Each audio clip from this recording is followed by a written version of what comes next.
Welcome to week number 5 of 251 a week. Here's our riff of the week.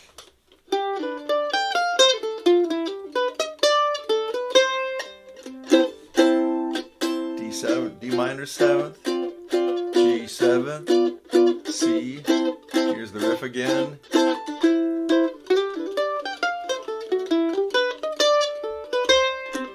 And if we go one octave higher,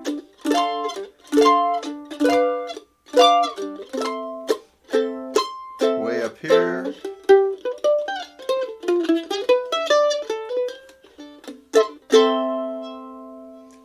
thank you, Jethro Burns. So this riff is a really interesting another pathway for us to look at. One of the things we can get out of these 251s is to remember and take a specific look at the 5 chord. And every time you come up against a 5 chord, or not up against, we're working with the music, not against it.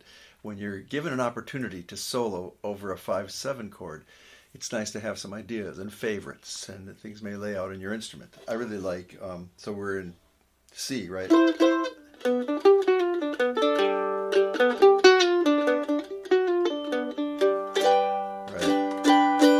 little riffs you can get. Thank you, Bill Monroe. And get those in your hip pocket, so when you're in a jam session or at a gig or improvising, improvising is really spontaneous composition, and it's stuff that you've kind of gone over before. So it's familiar to your fingers. So we do this idea of we talked last week about muscle memory and getting these ideas into your fingers so that when you're in the flight of the tune, you can pull them off. This thing of Jethro's, he simply takes a G arpeggio and then an F arpeggio and then an E minor arpeggio, and you end up at the D, walk it right back home to the 1. On the mandolin, this is the difference between simple and easy.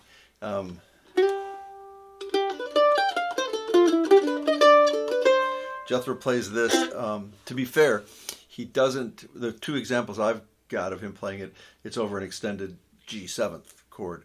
In Take Me Out to the Ball Game on Steve Goodman's Affordable Art, he and Steve played Take Me Out to the Ball Game, and there's a nice 2 bars of G 7th that he plays this in a online video. You can find it, a YouTube of it, called Jethro Burns Live at the Adler House.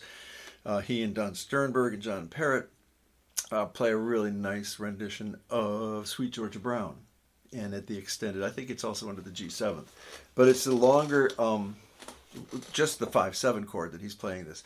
But you're free to take a 5 chord and kind of totally disregard the D minor if you wish. Look at the whole thing as a 5/7, because the whole point is, again, we're in C, so the D minor drops a 5th to the G 7th, the root. That root drops a 5th to the C, right here. So the direction is pointed right to the C, being the home. We'll talk about tritone substitutions and tritone resolution. But in this one, it's really interesting to how Jethro simply took a G, 1 3 5 1, right up, the F, 1 5 3 1 on the way down, the E minor going back up, E G B E, so 1 3 flat 3 5 1 on the way back up.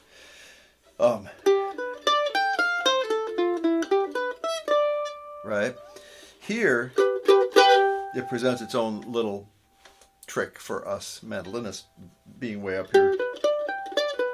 That shape, this shape.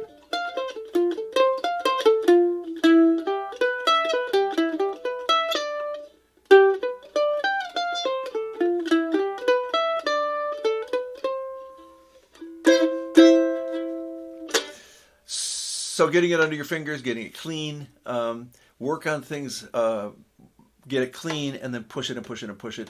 Then just give up on cleanliness and just try and play it as fast as you can. Then go back to cleanliness and tone, and help your fingers kind of get familiar with where they are in this pattern.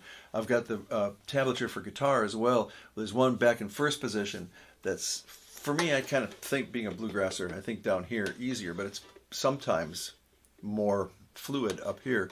The guitar is a opportunity to practice your sweep picking under the chords, and then coming back down. I don't think you sweep up. Metal guys do that, but I don't know anybody that sweeps up. But da da da da da da da da da da da da, cross picking, or down down down down. But you can look at the guitar tab. So it's a pretty simple idea, but it really helps you look at the 5 chords. So think of focusing on the 5s and how the 2 really serves as a little partner, a connector to the 5 chord. But in this instance, we're playing a G7 all the way through the 2 bars of the 2-5-1. On Thursday, we'll take it around the circle of fifths and just go nice and slow and steady, and then click it a little faster and a little faster, and just keep playing it. Play it till you're sick of it, and then play it some more and get it under your fingers. Thank you, Jethro Burns, and see you Thursday.